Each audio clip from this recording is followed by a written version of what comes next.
La perseverancia es la marca por excelencia de la preservación divina. Hermanos, déjenme hacerles una pregunta. ¿La fe es un don de Dios? ¿Sí o no? ¿Y el arrepentimiento es un don de Dios? Sí, es un don de Dios. Ahora, ¿cómo yo sé que Dios le ha dado a alguien el don de la fe? Porque la persona cree. ¿Cómo yo sé que Dios le ha dado a alguien el don del arrepentimiento? Porque la persona se arrepiente. Bueno, ¿cómo yo sé que Dios está preservando a alguien? Porque esa persona está perseverando. La fe verdadera persevera hasta el fin, como vimos en el texto de Primera de Juan. Pero por otra parte, el autor también quiere ayudar a los verdaderos creyentes de esta iglesia a que puedan experimentar la seguridad de salvación. ¿Lo vieron en el versículo 11? Que muestre la misma solicitud hasta el fin para alcanzar la plena seguridad de la esperanza. Que puedan estar seguros de que son salvos.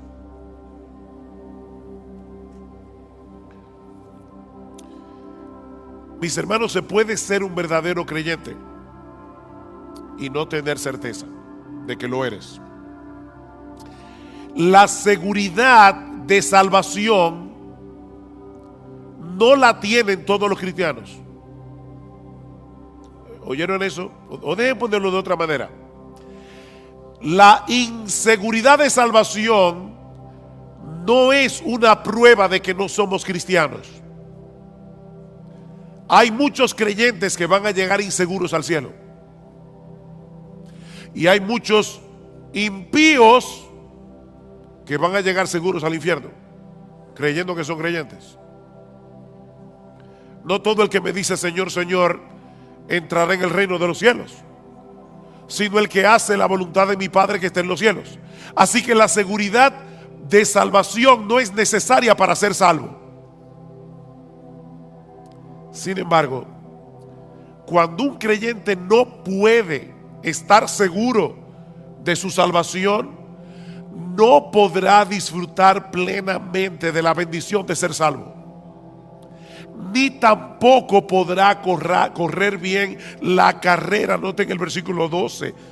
Porque yo quiero que ustedes alcancen la plena seguridad de la esperanza, a fin de que no seáis perezosos. El estar seguro te mueve a no ser perezoso. ¿Cómo podremos entonces obtener una plena certeza de nuestra salvación? ¿O cómo vamos a poder seguir avanzando hacia la madurez en nuestras vidas cristianas, de tal manera que podamos ser cada vez más útiles para el reino de Dios? En el versículo 12 nos dice dos cosas al respecto. La primera es que debemos seguir siendo diligentes en el cuidado de nuestras almas. Debemos ser diligentes en el cuidado de nuestras almas. Versículo 12. A fin de que no seáis perezosos, sino imitadores de los que mediante la fe y la paciencia heredan las promesas, para que no sean perezosos. Y la pereza de la que el autor está hablando aquí es una indisposición para el cumplimiento de nuestros deberes espirituales. Tú debes leer la Biblia, tú debes orar, tú debes venir a la iglesia, debes venir al culto de oración, debes leer buenos libros cristianos, debes tener una comunión edificante con otros hermanos en la fe. Esos son nuestros deberes espirituales, pero el perezoso, aunque lo sabe, no lo hace. Dice Salomón en Proverbios 26:13 que el perezoso siempre encuentra una excusa para dejar de hacer lo que tiene que hacer. El perezoso dice: hay un león en el camino, hay un león en medio de la plaza. Imagínense ustedes, yo quiero salir a trabajar, pero hay un león fuera de la puerta de mi casa. Así que prefiero quedarme aquí seguro. O dice en Proverbios 15:19 que el camino del perezoso es como un seto de espinos. Él tiene un deber que cumplir, pero magnifica de tal manera los obstáculos que tiene por delante que termina dejando el asunto para otro momento. Y es interesante porque no es que el perezoso no desee estar en una mejor condición espiritual. No, de hecho en Proverbios 13:4 dice que el alma del perezoso desea, pero nada alcanza. Él desea, pero nada alcanza. Le dije que me iban a ver bebiendo agua hoy. No sufran, que yo estoy más interesado en decir este mensaje. Mañana descansaré la garganta. El perezoso no ha perdido la capacidad de desear una mejor condición espiritual de la que tiene. Él quiere, pero no lo puede alcanzar por causa de su pereza. Mis hermanos, si no somos diligentes en el uso de los medios que Dios ha provisto para que alcancemos una mejor condición, nuestros deseos nunca serán cumplidos. ¿Qué debemos hacer entonces? Despojarnos de nuestra pereza espiritual y en dependencia del Espíritu Santo disponernos a hacer lo que debemos hacer en el momento en que debemos hacerlo, aunque no tengamos ningún deseo de hacerlo. Pastor, ¿y eso no es hipocresía? No, eso es diligencia. Eso es diligencia. Yo no tengo deseos de leer la Biblia hoy en la mañana. Pídele a Dios que te dé deseo, ábrela y léela. Yo como que no tengo deseos de ir a la iglesia hoy. Levántate, cámbiate y sin ningún deseo, ven a la iglesia. Ser diligente es hacer lo que tú tienes que hacer en el momento en que tienes que hacerlo, aunque no tengas ningún deseo de hacerlo. El crecimiento espiritual requiere un esfuerzo diligente de nuestra parte.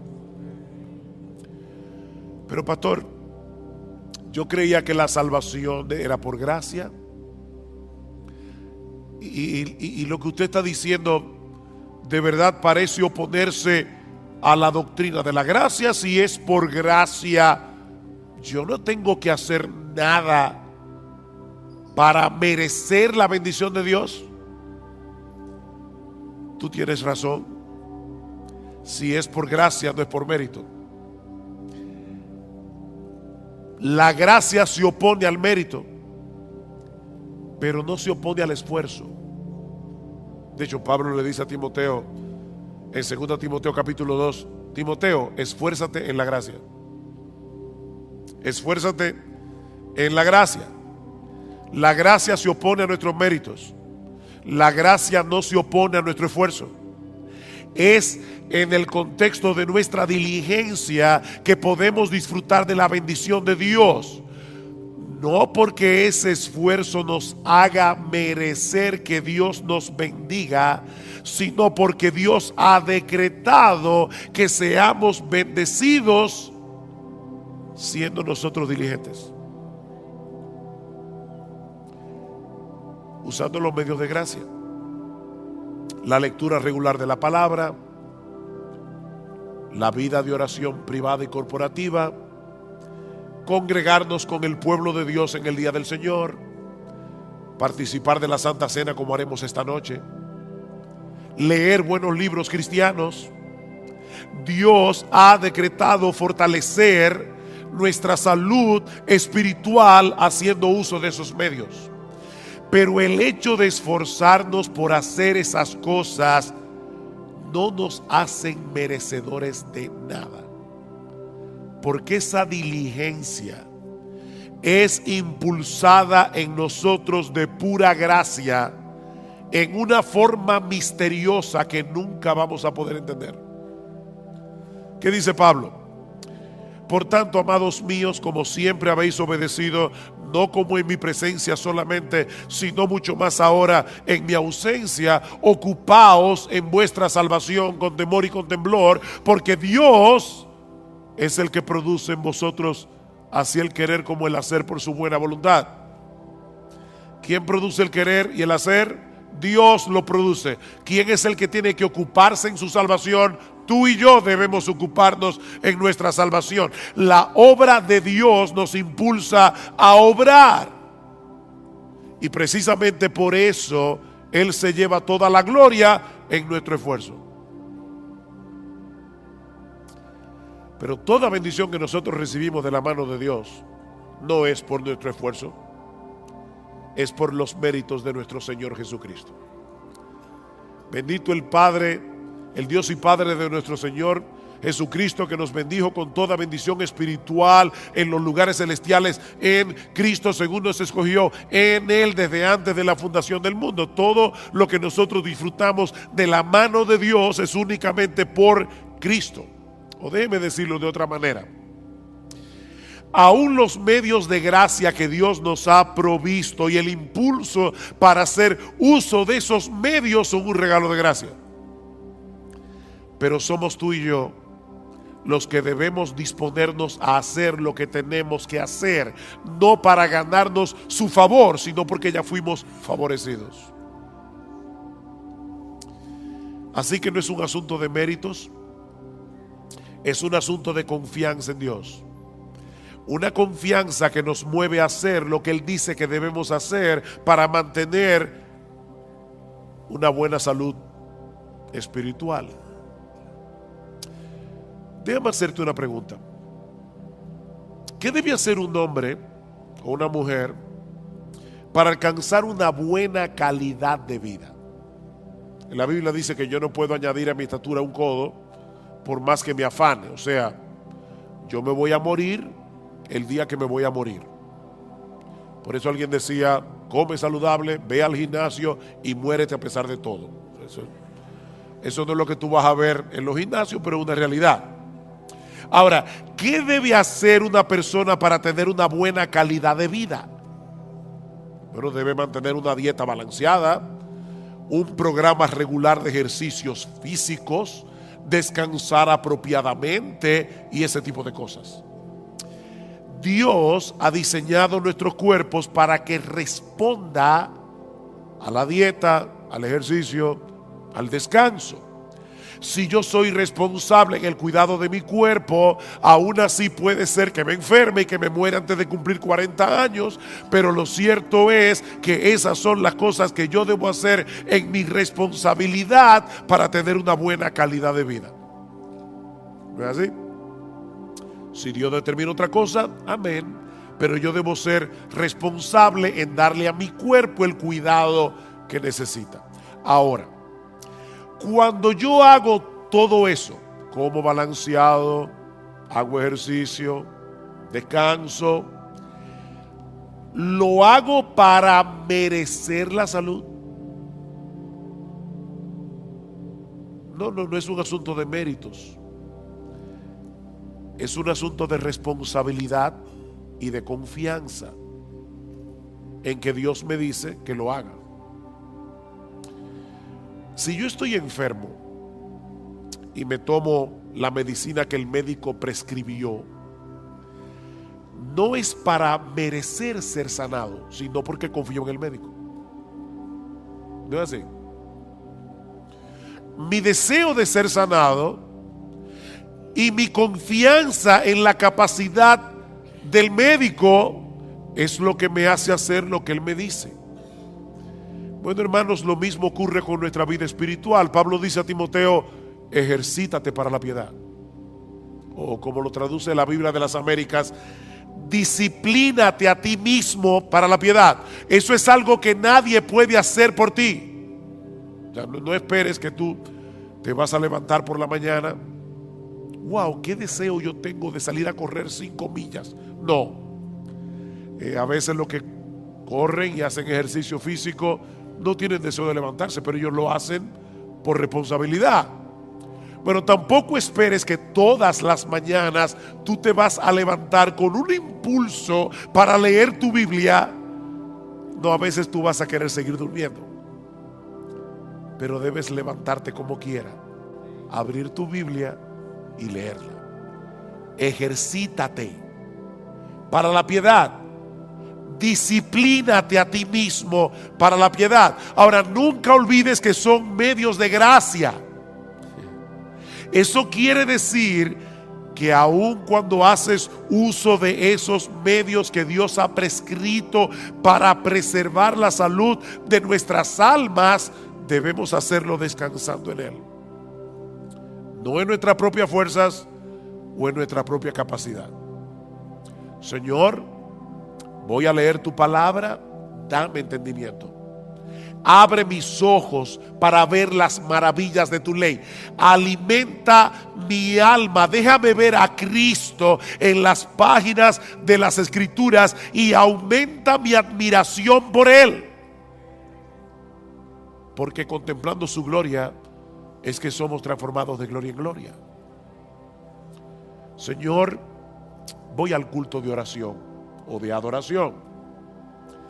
Por favor, ayúdame a adorarte sin distracciones. Por favor, ayúdame, Señor, que yo pueda percibir y experimentar tu presencia junto a mis hermanos en la iglesia.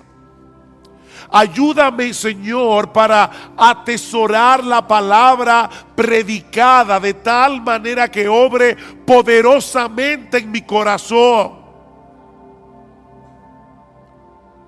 Ayúdame, Señor. Así que lo primero que el autor de Hebreos nos está diciendo aquí es que si tú quieres perseverar hasta el fin, si tú quieres seguir avanzando hacia la madurez cristiana, debes ser diligente en el cuidado de tu alma, amparado en el poder del Espíritu de Dios, pero tú debes ser diligente en el cuidado de tu alma.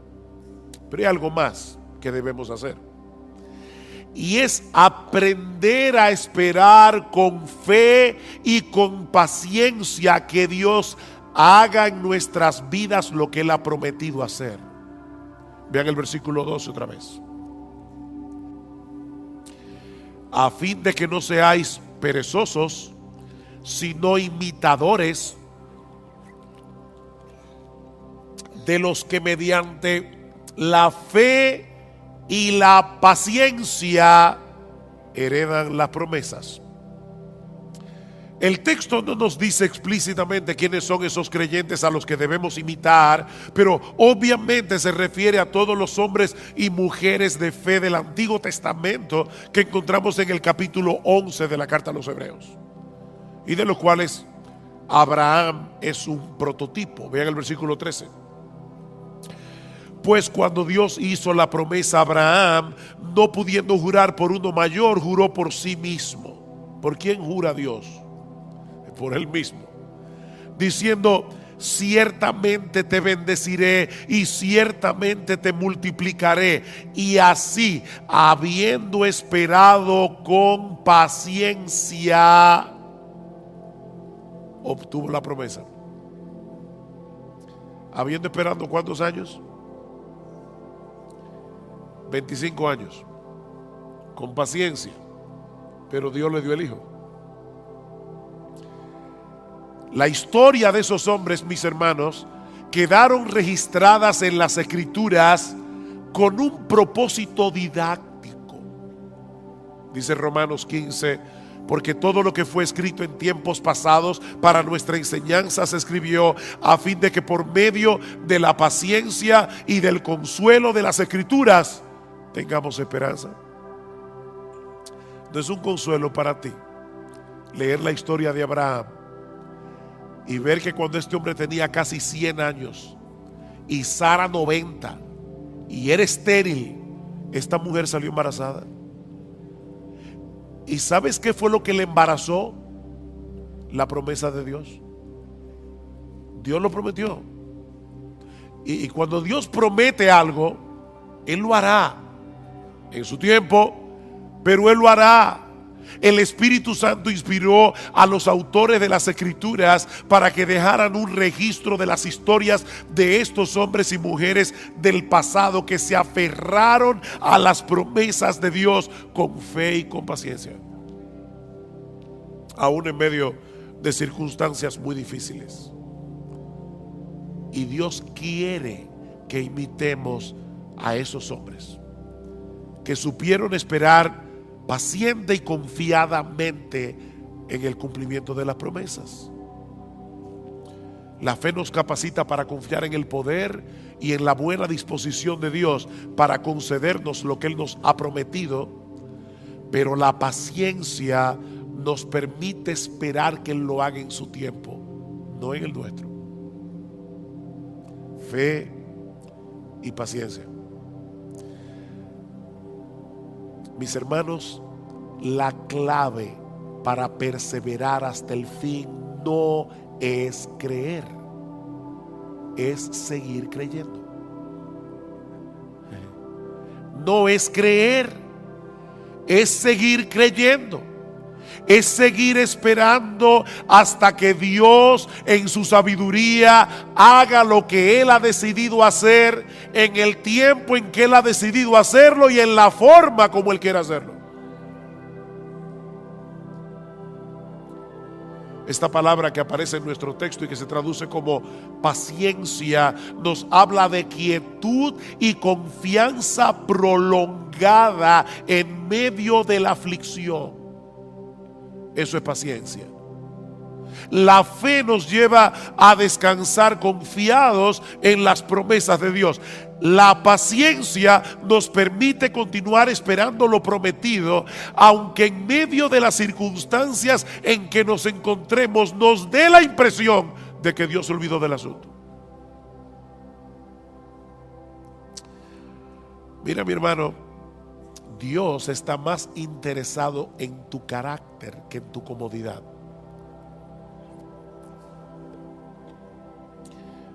Él quiere llevarte a depender más de Él, a que tú entiendas cuánto lo necesitas. Si tú llamas una vez y no se te abre, y llamas otra vez y no se te abre, y vuelves a llamar y no se te abre, y por eso dejas de llamar, puede ser que todavía tú no hayas entendido cuánto tú necesitas la bendición de Dios. Eso quiere decir que tu fe necesita ser fortalecida. ¿Y sabes cuál es la lagartija que fortalece la fe? Yo no sé cómo le llamarán ese ejercicio en otra parte de América Latina, pero los push-ups, no sé cómo decirle. ¿Sabes cuál es el ejercicio que fortalece la fe? Seguir esperando la promesa de Dios. Esperar fortalece la fe. Dice en Romanos 8:24 que fuimos salvados en esperanza, pero la esperanza que se ve no es esperanza. Pues, ¿por qué esperar lo que uno ve? O como lo dice en otra versión, ¿quién espera lo que ya tiene? Es en la espera que se fortalece nuestra fe. Aquellos que han sabido unir la fe con la paciencia seguirán llamando y seguirán llamando y seguirán llamando hasta que le abran la puerta. Dice el salmista en el Salmo 123: a ti levanto mis ojos, oh tú que reinas en los cielos. He aquí como los ojos de los siervos miran a la mano de su Señor, como los ojos de la sierva a la mano de su señora. Así nuestros ojos miran al Señor hasta que se apiade de nosotros. ¿Por cuánto tiempo? Hasta que se apiade. Salmo 130: espero en el Señor. En Él espera mi alma y en su palabra tengo mi esperanza. Mi alma espera al Señor más que los centinelas a la mañana. Sí, más que los centinelas a la mañana. ¿Te das cuenta, mi hermano, la insistencia de la Biblia en el hecho de esperar? Si no aprendes a esperar, vivirás frustrado. Te vas a frustrar con Dios, porque el horario de Dios casi nunca encaja con nuestras expectativas. Te vas a frustrar. Dios pudo hacer el mundo en un segundo, pero lo hizo en 6 días. Y dice que al principio la tierra estaba desordenada y vacía, y Dios la fue trabajando poco a poco, poblando la tierra hasta hacerla productiva. Dios hace las cosas en su tiempo. Mi hermanos, no es como a nosotros nos parece mejor, sino es como Él sabe que es lo mejor. Ustedes recuerdan cuando Elías le oró a Dios. Había una sequía de 3 años y medio. Y el Señor no envió la lluvia de inmediato. Elías le dice a su criado: ve a ver si tú ves algo en el cielo. El criado regresó diciendo: yo no veo nada. Vuelve otra vez. Nada. Vuelve otra vez. Nada. Vuelve otra vez. ¿Saben cuántas veces volvió el criado? 7 veces. Óigame, hay que tener paciencia. En este caso del criado con Elías. Pero ya no te dije que no hay nada. Ve otra vez. Finalmente el criado llega y le dice: veo una pequeña nube como la palma de un hombre que sube del mar. Cuando Gloria y yo fuimos a visitar a nuestra hija en Medio Oriente, aquel lugar es desértico, casi nunca llueve. De hecho, desde abril hasta noviembre no hay nubes en el cielo, nunca, nada de nubes, ni una sola. Ahora imagínate en ese desierto que alguien vea una nube del tamaño de la palma de una mano que está subiendo del mar y dice: ay, parece que va a llover. Elías, que entendía perfectamente el modo de obrar de Dios, le dice al criado: sube y dile a Acab: prepara tu carro y desciende para que la fuerte lluvia no te detenga. Y sucedió que al poco tiempo el cielo se oscureció con nubes y viento y hubo una gran lluvia.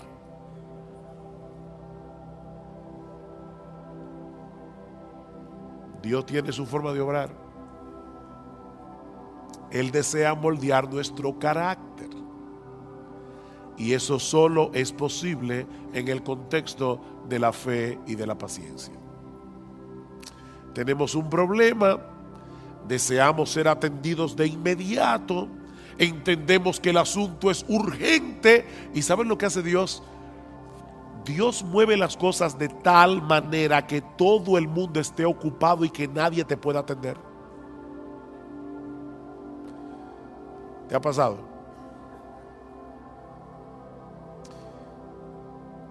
¿Sabes qué es lo que Dios está haciendo?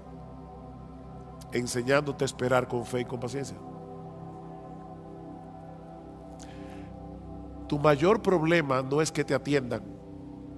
Tu mayor problema es tu falta de fe.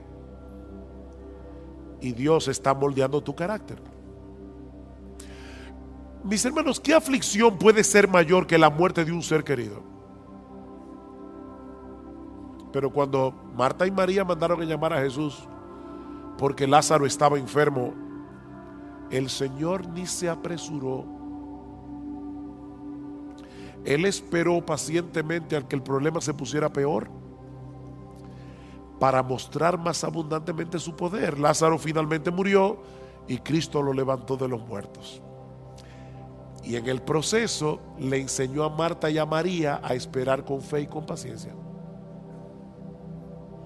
La hija de Jairo, cuando este hombre acudió a Cristo, su hija aún vivía, pero el Señor otra vez se entretuvo en el camino tratando otro caso, el de la mujer que tenía flujo de sangre. Y ustedes saben lo que sucedió. La niña muere y Cristo de nuevo la levanta de los muertos.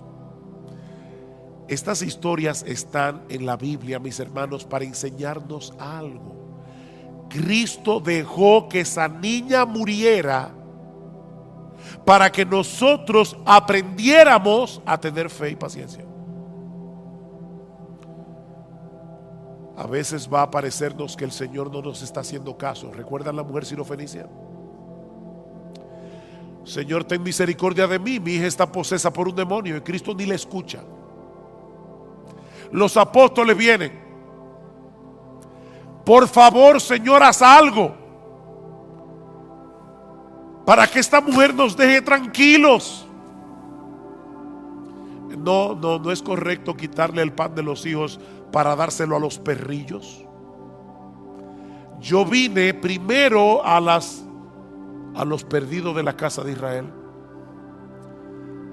Y esta mujer le dice: sí, Señor, pero aún los perrillos comen de las migajas que caen de la mesa de sus amos. Y Cristo le dice: mujer, por causa de tu fe, lo que tú quieres te será hecho. Y dice que su hija fue sanada en aquella misma hora. Esta mujer no desmayó, y por medio de la fe y de la paciencia obtuvo la bendición que deseaba. He aquí entonces, mis hermanos, la metodología divina para seguir avanzando en nuestras vidas cristianas y llegar a experimentar seguridad de salvación. Debemos ser diligentes en el cuidado de nuestras almas y ser imitadores de aquellos que por la fe y la paciencia heredaron las promesas. Dios nos ha dado promesas ciertísimas en su palabra, incluyendo el hecho de que Él ha de guardarnos en Cristo hasta el día en que estemos en su presencia en cuerpos glorificados, contemplando y deleitándonos en su gloria por los siglos de los siglos. Él lo ha prometido y Él lo hará. Mis ovejas oyen mi voz y yo las conozco y me siguen, y yo les doy vida eterna y no perecerán jamás, ni nadie las arrebatará de mi mano. Mi Padre que me las dio es mayor que todos y nadie las puede arrebatar de la mano de mi Padre. Si esperamos en las promesas de Dios con fe y con paciencia, tendremos el combustible necesario para energizar nuestra diligencia en el cuidado de nuestras almas. Recuerden lo que dice el autor de la carta a los Hebreos: deseamos que cada uno de vosotros muestre la misma solicitud hasta el fin. ¿Para qué? Para que tengan seguridad de salvación. ¿Para qué? Para que no seáis perezosos. Para que no seáis perezosos. Las promesas de Dios son las que le dan contenido a nuestra fe. Creer en Dios es confiar en su fidelidad para cumplir lo que Él ha prometido sobre la base de la obra consumada de Cristo a nuestro favor. Eso es lo que el autor de la carta dice más adelante. Versículo 16. Porque los hombres juran por uno mayor que ellos mismos. ¿No es así? Hay gente que jura por Dios. ¿Y por quién jura Dios? Los hombres juran por uno mayor que ellos mismos, y para ellos un juramento dado como confirmación es el fin de toda discusión. Por lo cual Dios, deseando mostrar más plenamente a los herederos de la promesa la inmutabilidad de su propósito, interpuso un juramento. Dios juró por sí mismo. a fin de que por dos cosas inmutables, en las cuales es imposible que Dios mienta, los que hemos buscado refugio seamos grandemente animados para asirnos de la esperanza puesta delante de nosotros. Seamos fuertemente, grandemente animados, la cual tenemos como ancla del alma una esperanza segura y firme, y que penetra hasta detrás del velo, donde Jesús entró por nosotros como precursor. ¿Recuerdan cuando el sumo sacerdote entraba al lugar santísimo con la sangre del animal y rociaba el propiciatorio? Bueno, allí entró Jesús con su sangre para decirle a su Padre y a los ángeles: yo derramé mi sangre por este hijo mío. La justicia de Dios ya está satisfecha. Es imposible que Él termine en otro lugar que no sea en mi presencia. Aférrate a esa promesa. Aférrate a esa promesa. Mira, mi hermano,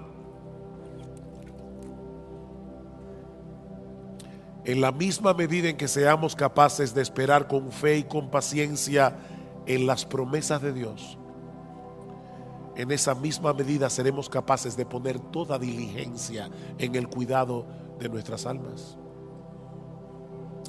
Eso es lo que dice Pedro al inicio de su segunda carta. Recuerdan, y voy a leer la Biblia de la Reina Valera. Dice: como todas las cosas que pertenecen a la vida y a la piedad nos han sido dadas por su divino poder, mediante el conocimiento de aquel que nos llamó por su gloria y excelencia, por medio de las cuales nos ha dado preciosas y grandísimas promesas, para que por ellas llegaseis a ser participantes de la naturaleza divina, habiendo huido de la corrupción que hay en el mundo a causa de la concupiscencia. Por esto mismo poned toda diligencia en añadir a vuestra fe virtud, a la virtud conocimiento, etcétera, etcétera. Este es un texto muy denso, pero mis hermanos, lo que Pedro está diciendo es básicamente esto: todo lo que tú necesitas para tu vida cristiana, todo lo que tú necesitas para seguir avanzando hacia la piedad, ya Dios te lo dio por su divino poder. Eso es parte del paquete de la salvación. No nos falta absolutamente nada para nuestra vida cristiana y para la piedad. Ya lo tienes por su divino poder. Ahora, ¿cómo fue que Dios nos concedió todo lo que necesitamos para la vida y para la piedad? Mediante el conocimiento de aquel que nos llamó por su gloria y excelencia. ¿No le suena raro eso? Aquel que nos llamó por su gloria y excelencia. ¿Cómo Dios llama por su gloria y excelencia? Muy fácil. Dios abrió los ojos de nuestro entendimiento para que pudiéramos ser capaces de ver con deleite la gloria y las excelencias de Jesús, lo que lo hacen a Él el ser más hermoso, el ser más deleitoso de todo el universo. Y de esa manera Dios nos atrajo a Jesús por su gloria y excelencia.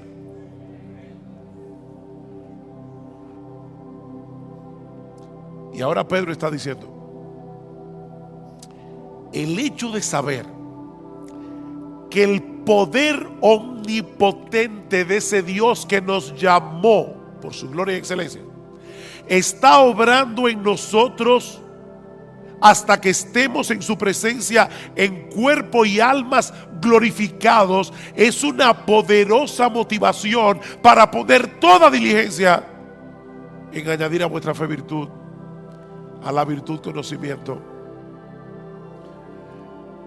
Alguien lo ilustra de esta manera: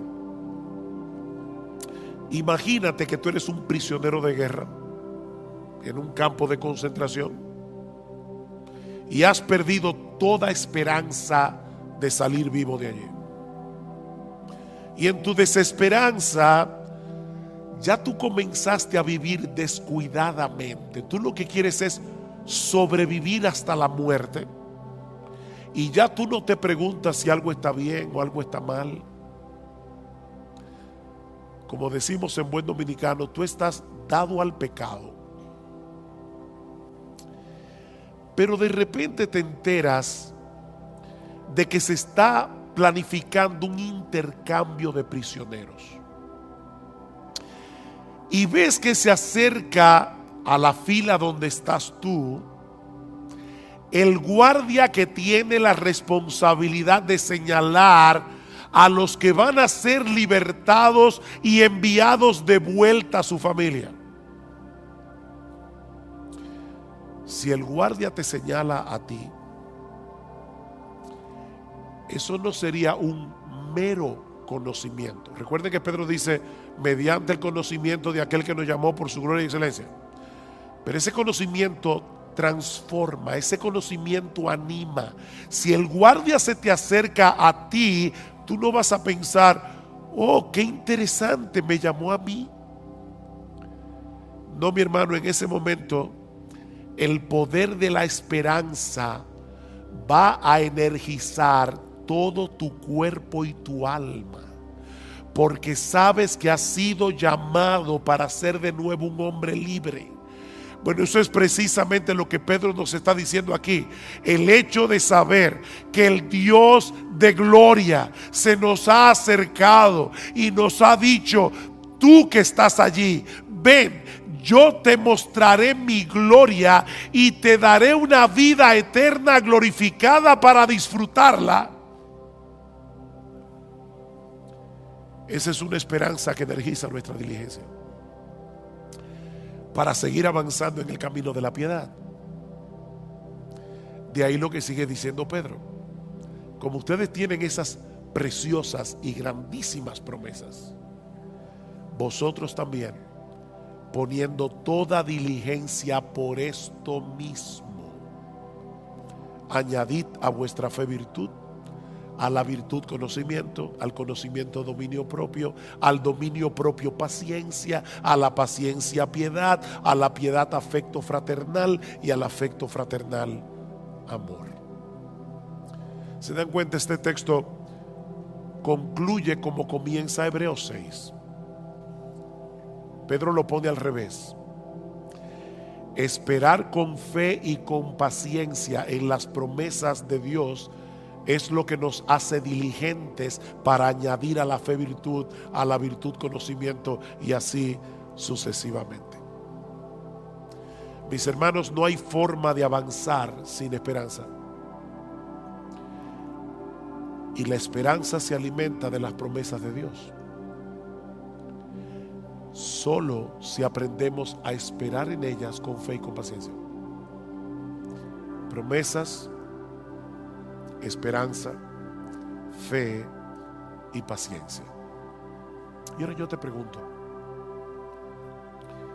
¿qué tanto tú estás alimentando tu esperanza con las promesas de la palabra de Dios? ¿Qué tan a menudo tú traes esas promesas a tu mente, sobre todo cuando estás en medio del dolor y de la aflicción? ¿Cuándo fue la última vez que en una forma consciente tú meditaste en una promesa de las Escrituras hasta que la paz y la quietud trajeran descanso a tu alma? ¿Qué tan dispuesto tú estás a seguir esperando en Dios, sabiendo que Él selló cada una de sus promesas con la sangre que Cristo derramó por ti en la cruz del Calvario? Recuerda que es por fe que andamos, no por vista. Mis hermanos, que el Señor nos ayude a mostrar la misma solicitud hasta el fin, no te canses, para alcanzar la plena seguridad de la esperanza, a fin de que no seáis perezosos y no imitadores de los que mediante la fe y la paciencia heredan las promesas. Desde el principio de la historia de la redención, vemos que dentro del Israel nacional, Dios tiene un Israel espiritual escogido por gracia. Vean otra vez Romanos capítulo 9, versículo 6. Pero no es que la palabra de Dios haya fallado, porque no todos los descendientes de Israel son Israel, ni son todos hijos por ser descendientes de Abraham. Dios tiene un pueblo escogido por gracia, y no solo de Israel, sino del mundo entero, también de los gentiles. De manera que la salvación no depende de la raza, depende de la gracia. Ahora, ¿quiere esto decir que los incrédulos se perderán porque no fueron escogidos? Dios tiene un pueblo escogido por gracia.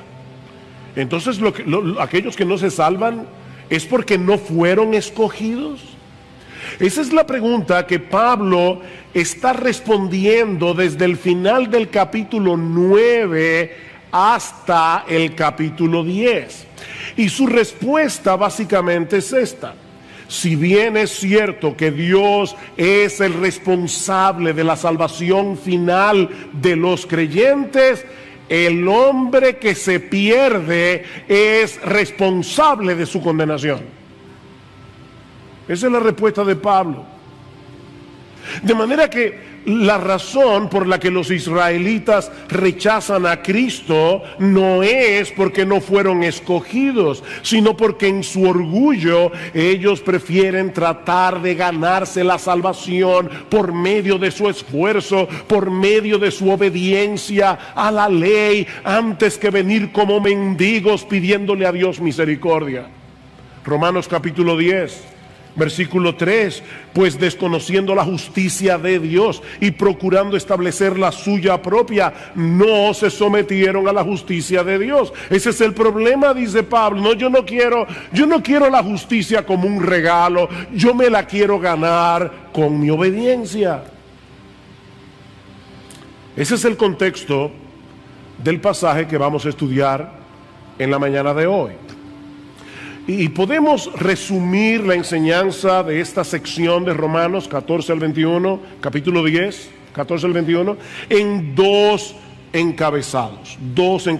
En primer lugar, en los versículos 14 y 15, Pablo nos muestra que la predicación del Evangelio es el medio usado por Dios para salvar a los pecadores. Muy sencillo, ¿verdad? Nada complicado. La predicación del Evangelio es el medio usado por Dios para salvar a los pecadores. Y luego vamos a ver que Pablo dice, los israelitas escucharon la predicación y la rechazaron.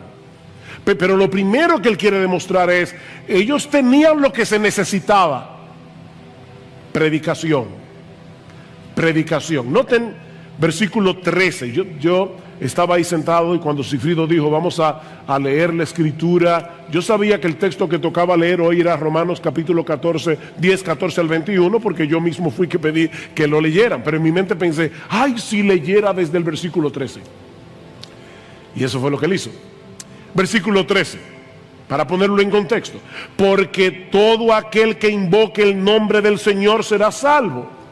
Versículo 14, ¿cómo pues invocarán a aquel en quien no han creído? ¿Y cómo creerán en aquel de quien no han oído? ¿Y cómo oirán sin haber quien les predique? ¿Y cómo predicarán si no fueren enviados? Tal como está escrito, cuán hermosos son los pies de los que anuncian el evangelio del bien.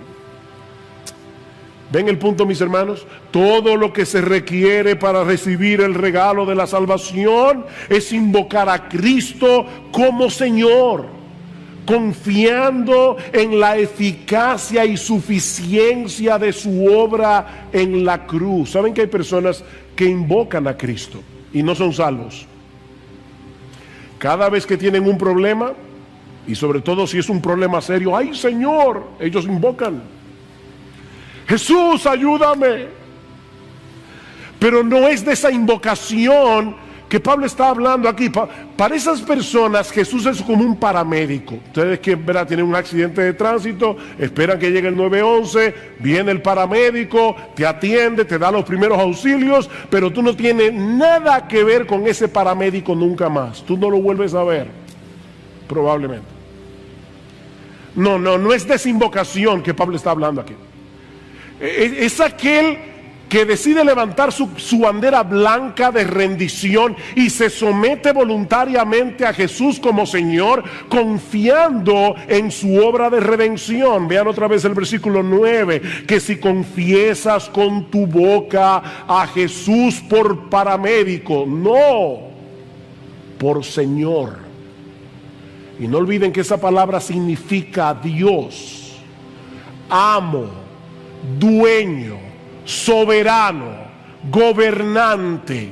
Todo aquel que confiesa con su boca a Jesús por Señor y crees en tu corazón que Dios le resucitó de entre los muertos, que Dios aceptó su obra en la cruz del Calvario, que Dios aceptó el pago por nuestros pecados. Si tú crees eso, serás salvo. Serás salvo. Pero ahora Pablo quiere mostrarnos el papel tan crucial que juega la predicación del Evangelio en este proceso, para que un pecador pueda creer en Cristo, invocar su nombre y ser salvo. Nadie puede invocar el nombre del Señor a menos que sepa quién es el Señor y lo que Él hizo para salvar a pecadores, y Él crea en esos hechos acerca del Evangelio. Creer, conocer, creer en los hechos del Evangelio. De ahí la primera pregunta de Pablo en el versículo 14: ¿cómo pues invocarán a aquel en quien no han creído? No se puede invocar sin creer. Imagínate que tú estás en un río profundo. Hay algunos ríos aquí en República Dominicana, por lo menos cuando yo era chiquito eran profundos, y a veces se formaban remolinos y una persona fácilmente se podía ahogar. De hecho, a veces se topaban con arena movediza. Era peligroso.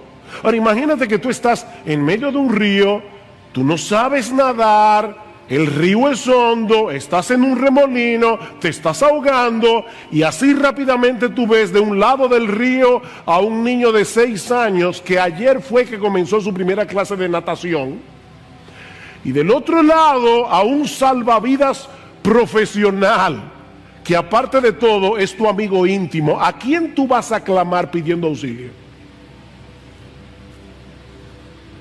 ¿A quién vas a clamar? Antes de invocar el nombre de Jesús y pedirle que te salve, debes creer que Él es Dios, que se hizo hombre, que obedeció la ley de Dios perfectamente desde la cuna hasta la tumba, que siendo inocente murió en una cruz, que fue levantado de la tumba victorioso al tercer día para pagar así y justificarnos de nuestros pecados,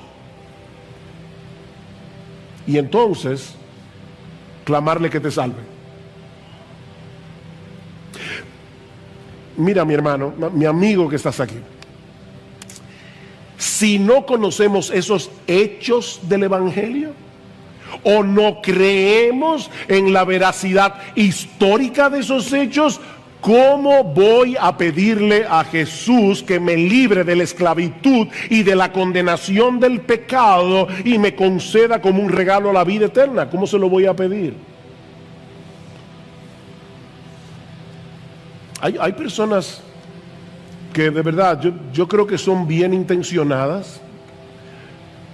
Quizás tú los has visto, que se colocan en la puerta de un centro comercial y a todo el que pasa por ahí le dice: Dios te ama, Dios te ama. vuelvo y repito, probablemente son bien intencionados, pero déjenme decirles que eso no es evangelizar. Eso no es evangelizar. Nadie se va a salvar porque crea que Dios existe. El diablo sabe eso. Dice en Santiago y tiembla. Nadie se va a salvar porque crea que Dios es amor. Nadie, óyeme, nadie se va a salvar porque crea que Dios es amor. Necesitamos conocer y creer lo que Él hizo a favor de pecadores por medio de la persona y la obra del Señor Jesucristo para resolver el problema de nuestros pecados sin pasar por alto su justicia. Y no es que hay que ser un teólogo para salvarse, no hay que ser un teólogo. Estas son verdades muy sencillas del Evangelio. Lo que estoy diciendo es que se requiere un conocimiento esencial, un conocimiento fundamental de los hechos del Evangelio para creer, invocar y ser salvo. Somos pecadores. Merecemos el infierno, merecemos la condenación, ser condenados en el tribunal de Dios. Pero el Dios hombre, Jesucristo, pagó por nuestros pecados. ¿Es difícil de entender? De manera que la salvación es por gracia, es por medio de la fe. Porque Dios hizo por medio de Jesucristo todo lo que había que hacer para conceder la salvación como un regalo a todo el que venga clamando por misericordia. ¿Es eso difícil de entender? Pero eso nos lleva de la mano a la siguiente pregunta. Versículo 14. ¿Cómo pues invocarán a aquel en quien no han creído? ¿Y cómo creerán en aquel de quien no han oído? ¿Ven el punto? Ese conocimiento acerca de Jesús, acerca de lo que Él hizo en la cruz del Calvario, no se adquiere por intuición. No es que un día tú te levantaste y dijiste, ven acá, Jesús, ¿qué fue lo que hizo Jesús? Y te pones a razonar y llegas a la conclusión de que Él murió por nuestros pecados. No, eso no pasa así. Nadie llega a ese entendimiento por intuición. Yo necesito oír el Evangelio para entender y creer en el Evangelio. ¿Y cómo vamos a escuchar? Dice Pablo, o por medio de la predicación. Tercera pregunta, ¿y cómo oirán sin haber quien les predique? Ven, yo no necesito un sueño, yo no necesito una visión para saber quién es Cristo, para saber lo que Él hizo para salvarnos. Yo necesito predicación.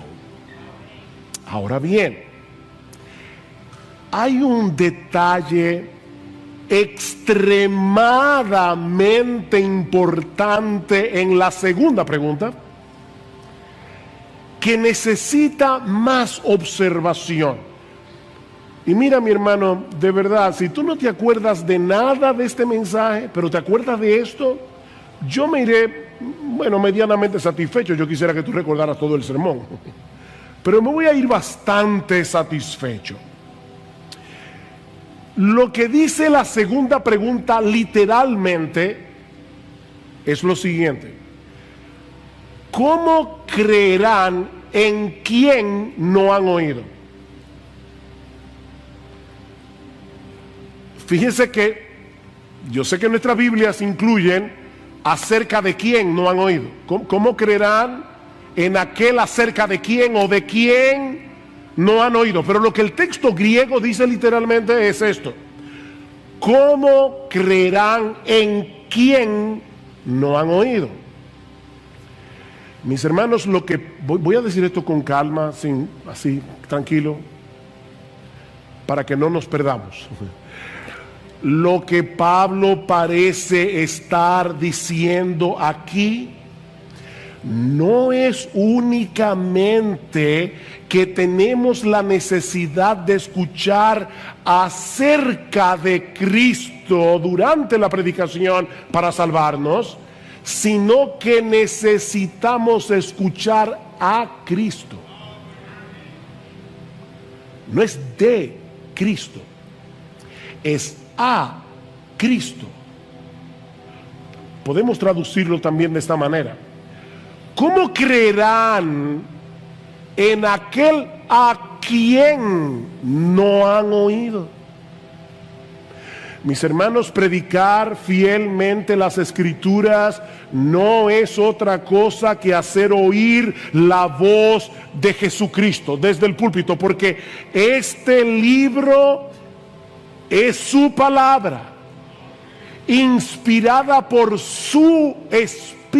Primera de Pedro capítulo 1 versículos 10 al 12, el Espíritu de Cristo. Por eso es que Pablo le llama a este libro en Colosenses capítulo 3 versículo 16 la palabra de Cristo. La palabra de Cristo more en abundancia en vosotros. Si yo escribo una carta, te envío una carta y alguien te la lee en voz alta y te explica algunas cosas de la carta que tú no entiendes, en cierto modo tú me estás escuchando a mí, no al que te está leyendo la carta. Tú me estás escuchando a mí. Pero eso no es todo. Eso no es todo. Ya eso de por sí es extraordinario, pero eso no es todo.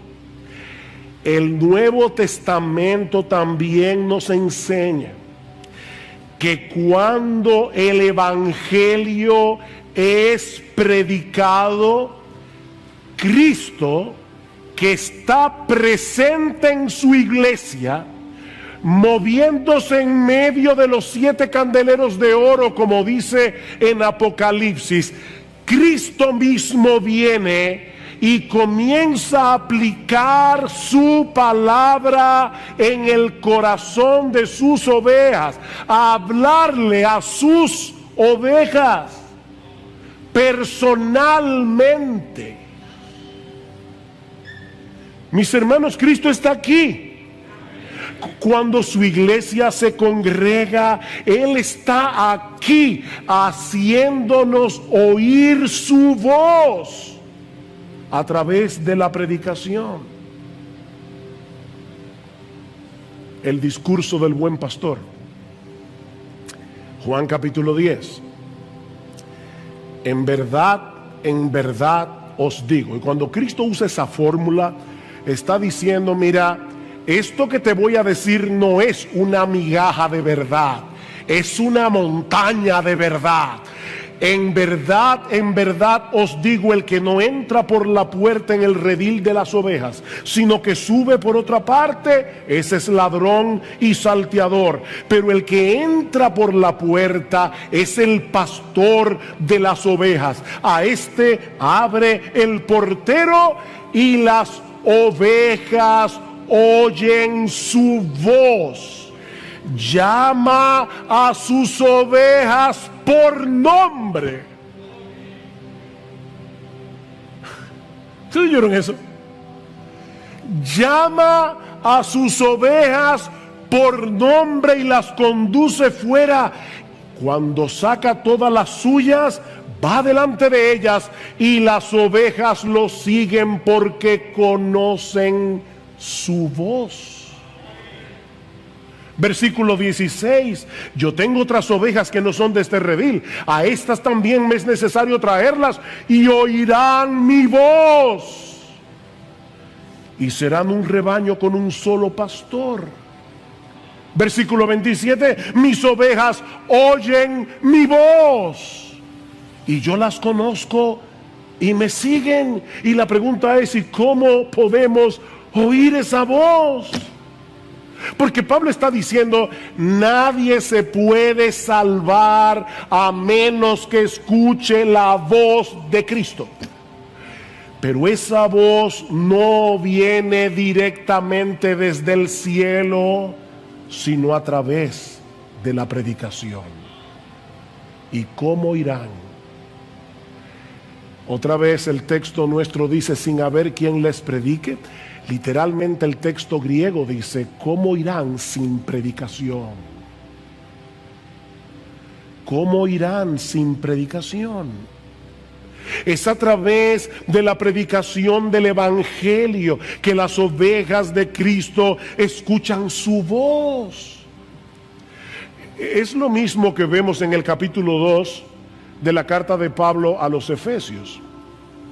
Pablo, en el versículo 16, dice que Cristo derribó la pared intermedia de separación que había entre judíos y griegos para reconciliar con Dios a los dos en un cuerpo por medio de la cruz. Y ahora escuchen. Y vino y anunció paz a vosotros que estabais lejos y paz a los que estaban cerca. Vino. ¿Y cuándo Cristo fue a Éfeso? Cristo nunca salió de Israel, de los contornos. Lo más lejos que él llegó fue a Sidón y a Tiro, arriba en el norte. Cuando Cristo estuvo en la ciudad de Éfeso. Escuchen cómo John Stott responde esta pregunta. El mismo Cristo que una vez hizo la paz mediante su cruz, predica la paz mediante sus heraldos, sus predicadores, sus pregoneros. Y otro teólogo llamado Gustav Wingren, él dice lo siguiente, perdonen el nombre tan raro, pero me encanta la cita. Es la predicación la que provee los pies sobre los que Cristo camina para acercarse a nosotros y alcanzarnos. La predicación tiene un único objetivo y es que Cristo pueda venir a aquellos que se han reunido a escuchar. Wow. Miren, mis hermanos, yo tengo la convicción de que los creyentes vendríamos a la iglesia con otra actitud si recordáramos que la predicación de la palabra no es un mero estudio bíblico. Es el medio a través del cual Jesucristo se hace presente y hace oír su voz a través de la voz de un predicador.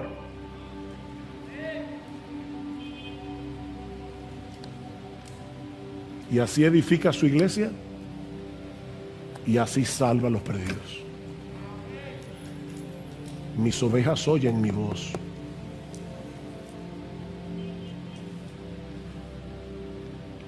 Pablo dice en 2 Corintios 5:19 que Dios nos encargó a nosotros la palabra de la reconciliación.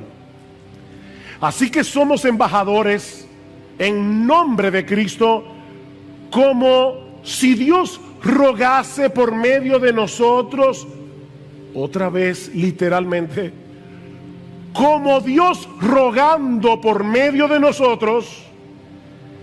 Os rogamos en nombre de Cristo, reconciliados con Dios. Mis hermanos, los predicadores no somos simples mensajeros. Los predicadores no somos simples maestros. Somos mensajeros, somos maestros, pero somos más que eso. Somos embajadores. Un embajador es aquel que ha sido oficialmente llamado y comisionado para hablar en nombre de su gobierno y con la autoridad de su gobernante. Por eso es que nosotros nos paramos aquí a predicar, porque no venimos a negociar esto. No venimos a preguntar, ¿tú qué piensas? Vamos a hacer una mesa redonda. No estamos haciendo ninguna mesa redonda. Estamos aquí como embajadores del Rey de Reyes, del Señor de Señores, diciéndole al mundo, así dice Jehová. Y todo el mundo debe escuchar su voz. No estamos negociando nada. Estamos anunciando algo en nombre de Dios. en nombre de Dios. De ahí la cuarta pregunta de Pablo en el versículo 15. ¿Y cómo predicarán si no son enviados? ¿Enviados por quién? Bueno, por el contexto debemos entender que Pablo se está refiriendo a Dios como aquel que envía, comisiona a sus mensajeros. Rogad al Señor de la mies para que Él envíe obreros a su mies. Dios los envía para anunciar en su nombre que hay perdón en Cristo para todo aquel que cree. Los predicadores, dice Pablo en 2 Corintios capítulo 2, versículo 17, hablamos de parte de Dios y delante de Dios. De parte de Dios y delante de Dios. La iglesia es la embajada del reino de los cielos. Y los predicadores somos los embajadores que traemos palabras de paz a los enemigos de Dios.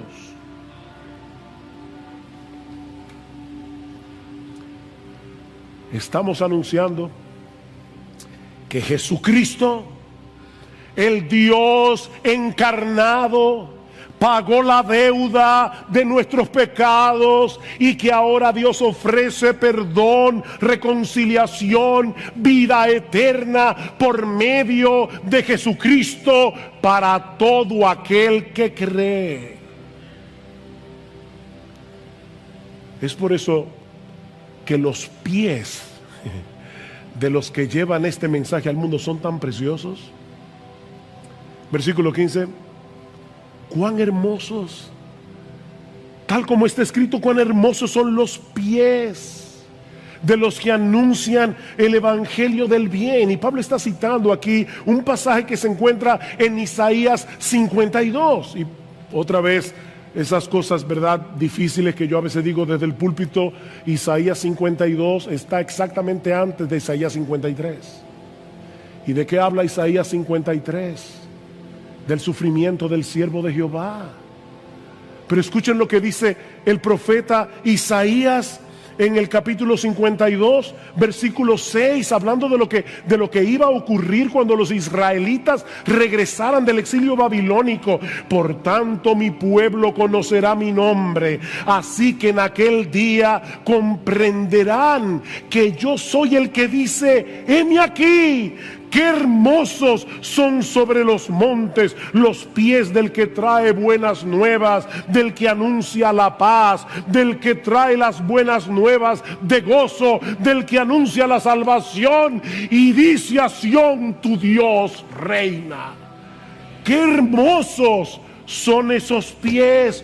Fuimos comisionados por Dios para proclamar el mensaje, el glorioso mensaje de que nuestro Rey Jesús ya venció en la cruz del Calvario, ya está entronado en los cielos a la diestra de Dios el Padre y tiene toda potestad para conferir perdón y vida eterna a todos los que creen en Él invocando su nombre. Cuán hermosos son esos pies. Mis hermanos, qué privilegio para los que predican y qué privilegio para los que escuchan. No el que escucha a un predicador, no importa quién sea, es el que escucha la voz de Jesucristo a través del predicador. ¡Qué privilegio! ¡Qué privilegio! Dios estableció predicadores para hacer oír a través de ellos la voz del buen pastor. Mi amigo, no esperes ver una visión, no esperes escuchar una voz del cielo. Escucha a sus embajadores. La palabra predicación que Pablo usa aquí significa pregonar como un heraldo. Se aplica primariamente, no únicamente, pero primariamente a los hombres que han sido llamados por Dios, comisionados por Dios para predicar públicamente su palabra. Pero ¿saben qué? Lo que se predica desde el púlpito debe resonar durante la semana, en la medida en que los creyentes comparten con otros el mensaje del Evangelio. Santificad a Dios el Señor en vuestros corazones, dice Pedro en el capítulo 3, versículo 15. En otras palabras, escucha la voz de Cristo y obedécela. Santifica al Señor en tu corazón. Ahora, cuando tú hagas eso y comiences a moverte en el mundo como un verdadero cristiano, eso va a levantar preguntas. Y Pedro dice, y estad siempre preparados para presentar defensa con mansedumbre y reverencia ante todo el que demande razón de la esperanza que hay en vosotros. Todo el mundo volviéndose loco por el coronavirus. El esposo tratando de largarse de la casa, la esposa tratando de matarlo, y los vecinos viendo este hogar cristiano y se preguntan, ¿qué es lo que esta gente tiene? Mis hermanos, nadie va a invocar el nombre de Cristo a menos que crea en Cristo, y nadie puede creer en Cristo a menos que escuche el mensaje del Evangelio. Es por eso que los pies de los que se desplazan para compartir este mensaje son tan hermosos. Mira, mi hermano, mi hermana, déjame decirte algo, sobre todo las hermanas. Es completamente irrelevante si tú eres hermosa. Es completamente irrelevante si tienes una hermosa figura. Dios está mirando tus pies. A Dios le importan tus pies. Tus pies. ¿A dónde van tus pies? En tu anhelo de que otros conozcan a nuestro bendito, glorioso, exaltado Señor y Salvador Jesucristo. ¡Cuán hermosos son esos pies!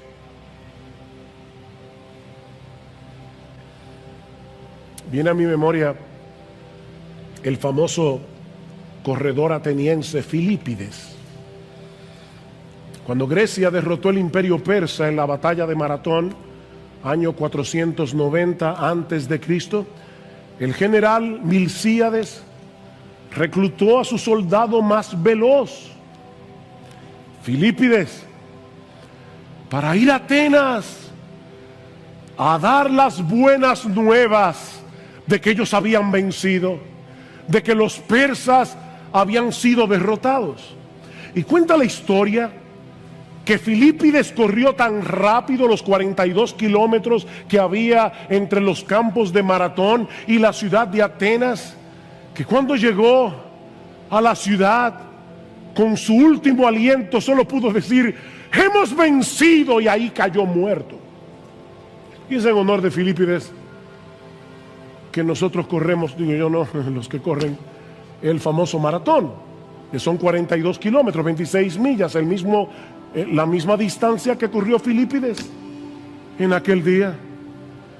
Oh mis hermanos, el mensaje que nosotros tenemos que comunicar es infinitamente más importante que el que corredor alguno haya comunicado jamás. Cristo venció en la cruz, el diablo fue derrotado, nuestra deuda fue saldada, completamente saldada, y ahora Dios ofrece en el Evangelio perdón y vida eterna a todo aquel que cree.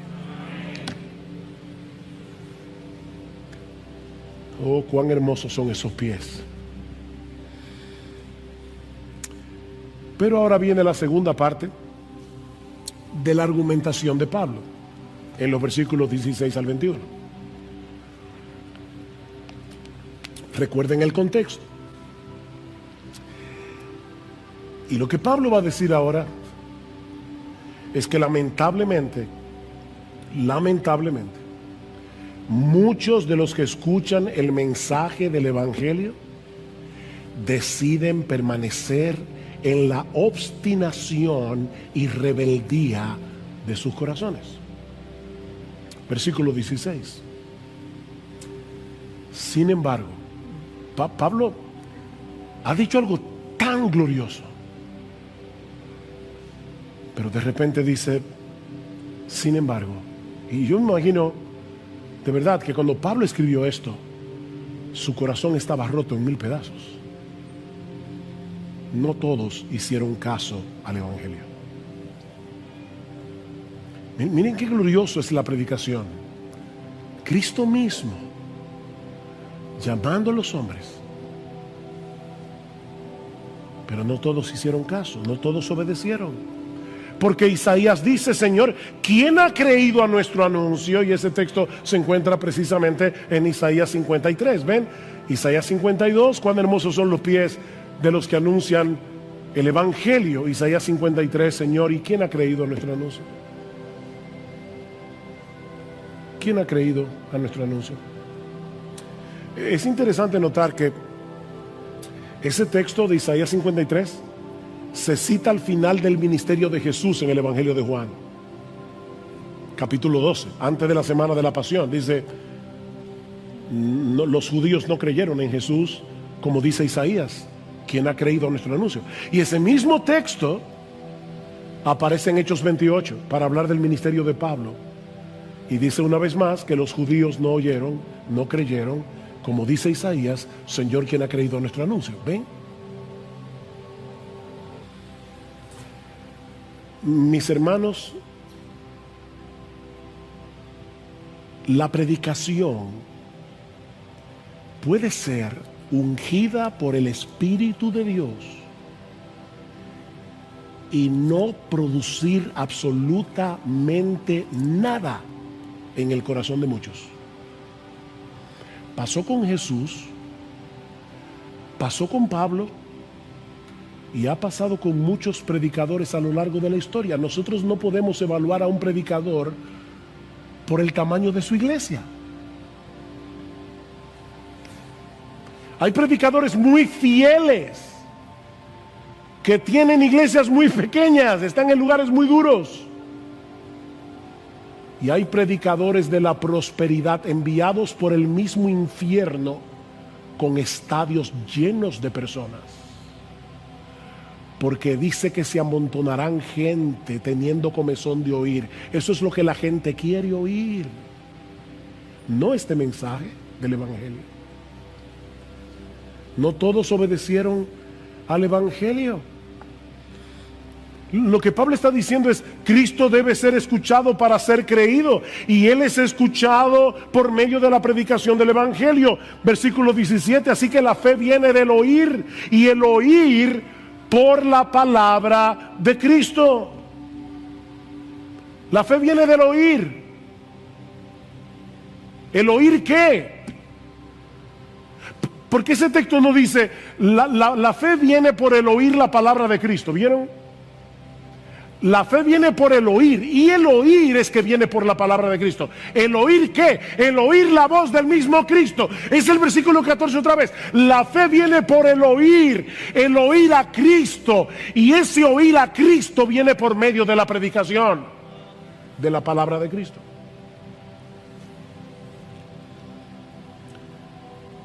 Pero qué triste que muchos que tienen el privilegio de escuchar, y algunos están sentados en esta iglesia y vienen con sus padres domingo tras domingo, tras domingo, tras domingo.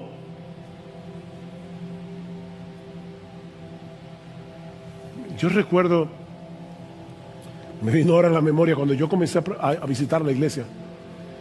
Alguien predicó un sermón evangelístico usando el personaje de Sansón, y él decía, Sansón no sabía que Dios se había alejado de él. Y el predicador, un predicador muy sencillo, él decía, tú estás ahí sentado en tu silla y tú no sabes que estás sin Dios. sin Dios, y él llamaba a las personas, ven, ven. Y yo recuerdo como si fuera ayer, yo sentado en esa silla con lágrimas en mis ojos, diciendo, no voy a ir. Increíble la dureza de nuestro corazón. ¡Cuánta dureza! Mis hermanos, lo que Pablo está tratando de probar es que el problema de Israel no fue que no tuvieran la oportunidad de escuchar el evangelio, fue que ellos decidieron mantenerse en incredulidad. Vean el versículo 18. Pero yo digo, ¿acaso nunca han oído? Tal vez Pablo es que mira, es que nunca oyeron el evangelio. Y dice Pablo, ciertamente que sí. Por toda la tierra ha salido su voz y hasta los confines del mundo sus palabras. Pablo está citando aquí el Salmo 19, que habla no de la Biblia, sino de la revelación general de Dios en los versículos 1 al 6 y luego de las escrituras a partir del versículo 7. Y Pablo está usando la ilustración del sol que recorre toda la tierra cuando sale por la mañana y luego se pone en el ocaso, y dice, así mismo ha salido la palabra de Dios donde quiera que ha habido una comunidad de judíos en el primer siglo.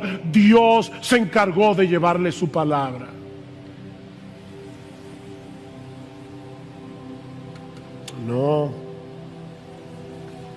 No fue que no escucharon, fue que no quisieron creer. Mi amigo, ese es tu problema. Tu problema es que tú sabes muy bien lo que el evangelio dice. Tú sabes que tú eres pecador. Tú sabes que vas camino al infierno. Tú sabes que Jesucristo es el Salvador, pero no te quieres someter a Él como Señor. Yo he tenido que hablar muchas veces, sobre todo con jóvenes que me dicen, pero mire pastor, créame, yo he hecho eso muchas veces, le he dicho, Señor, sálvame, y no pasa nada. ¿Y saben lo que yo me imagino en mi mente que está pasando? Probablemente, porque no soy Dios, no veo el corazón de nadie, pero ¿saben lo que yo creo que está pasando? Que esas personas no se quieren ir al infierno, pero tampoco quieren dejar el mundo. Y están con una soga aferrados al mundo, tratando de ver qué tanto se pueden extender para agarrar a Cristo e ir al cielo, pero sin soltar su pecado, sin soltar el mundo. Así no se puede. Es invocar a Jesús como Señor. Como Señor.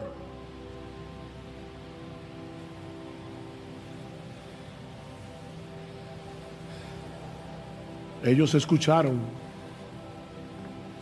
¿Será que no entendieron? No, dice Pablo, ese tampoco fue el problema. Versículo 19, y añado, ¿acaso Israel no sabía? ¿Fue que no entendieron? En primer lugar, Moisés dice, yo os provocaré a celos con un pueblo que no es pueblo, con un pueblo sin entendimiento. Os provocaré a ira. El texto que Pablo está citando aquí es Deuteronomio 32, 21. Y si ustedes hacen el esfuerzo cuando lleguen a sus casas de leer el capítulo 32 del libro de Deuteronomio, van a ver que Dios está acusando a los israelitas de haberlo provocado a celos con su idolatría. A pesar de todas las obras que él había hecho a favor de su pueblo, ellos me han provocado a celo con lo que no es Dios. Me han irritado con sus ídolos. Yo pues los provocaré a celos con los que no son pueblo. Los irritaré con una nación insensata. Y vamos a ver en el capítulo 11 cómo Dios usa eso para salvar a los judíos. Porque hay judíos que se salvan, pero eso lo veremos más adelante. El argumento de Pablo aquí, y noten que esta cita es muy parecida a la que él había usado antes en el libro de Oseas. Llamaré a un pueblo que no es pueblo y lo haré pueblo mío. La misma cosa. Lo que Pablo está diciendo es al ver la conversión masiva de los gentiles, Israel debió haber reconocido que Dios estaba llevando a cabo lo que de antemano había prometido en sus propias escrituras. ¿Es que no leyeron la Biblia? Versículo 20. E Isaías, otra cita, Moisés, Deuteronomio, ahora Isaías. E Isaías es muy osado y dice: fui hallado por los que no me buscaban, me manifesté a los que no preguntaban por mí. Wow, hermanos, ese texto es tan hermoso. Déjenme leerles, perdonen un momentito más. Déjenme leer el texto tal cual está en Isaías 65, que es de donde Pablo está citando. Me dejé buscar por los que no preguntaban por mí, me dejé hallar por los que no me buscaban. Dije: heme aquí a una nación que no invocaba mi nombre.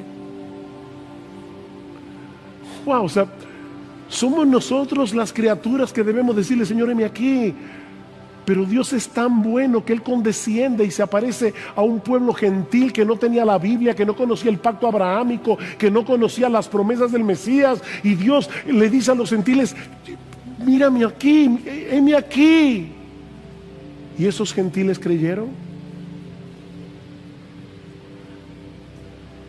Pablo acaba de cerrar su argumento, porque él comienza con lo mismo en el capítulo 9, versículo 30. ¿Qué diremos entonces? Que los gentiles que no iban tras la justicia alcanzaron justicia, es decir, la justicia que es por fe. Pero Israel, que iba tras una ley de justicia, no alcanzó la ley. ¿Ven el mismo argumento? Versículo 20: fui hallado por los que no me buscaban. Versículo 21: pero en cuanto a Israel, dice, y vuelve a citar a Isaías: todo el día he extendido mis manos a un pueblo desobediente y rebelde. Wow, mis hermanos, Dios se está mostrando aquí como un padre que extiende los brazos a su hijo pródigo, a su hijo extraviado, y le pide que vuelva a casa. Hijo mío, vuelve, hijo mío. Las puertas de tu casa están abiertas de par en par. Serás bienvenido aunque vengas sucio como el hijo pródigo, habiéndote revolcado en el lodo. Ven, hijo mío. ¿Ustedes se imaginan eso? Dios, ven, mi hijo, ven. Pero el hijo decide mantener su actitud desafiante en contra de su padre. ¿Por qué la mayoría de los israelitas rechazaron al Mesías? ¿Porque no fueron elegidos? No, porque no quisieron. ¿Ven el contraste, hermanos, entre Romanos 9 y Romanos 10? En Romanos 9, Pablo enfatiza la elección soberana de Dios en la salvación de los creyentes. A partir del capítulo 9, versículo 30 y hasta el final del capítulo 10, Pablo enfatiza la responsabilidad humana en aquellos que se pierden. No podemos escoger entre una doctrina y la otra. Las dos están en la Biblia. Pero pastor, yo no entiendo. Yo tampoco. Pero Dios lo dice. Dios lo dice. Y sea Dios veraz y todo hombre mentiroso. Me recuerda al niño aquel que cuando en la escuela dominical, un maestro inconverso lo quiso ridiculizar, le dijo: entonces tú crees que es verdad que una ballena se tragó a Jonás. Sí, profesor, yo lo creo, porque la Biblia lo dice. Y si la Biblia dijera que fue Jonás el que se tragó a la ballena, ¿también lo creería?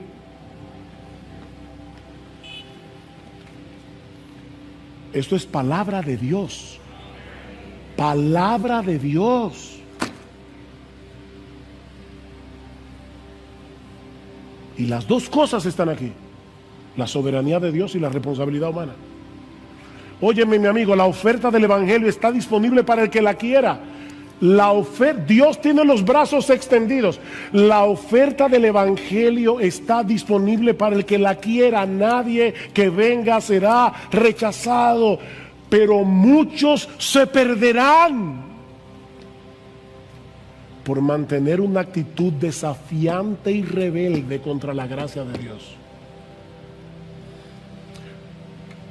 Por eso es que no debemos perder de vista que eso incluye a un montón de religiosos, que prefieren seguir tratando de llegar al cielo por la escalera de su obediencia, por su propio esfuerzo, antes que aceptar como un regalo la gracia de Dios en Cristo. Esa es una forma muy sutil de rebeldía contra Dios.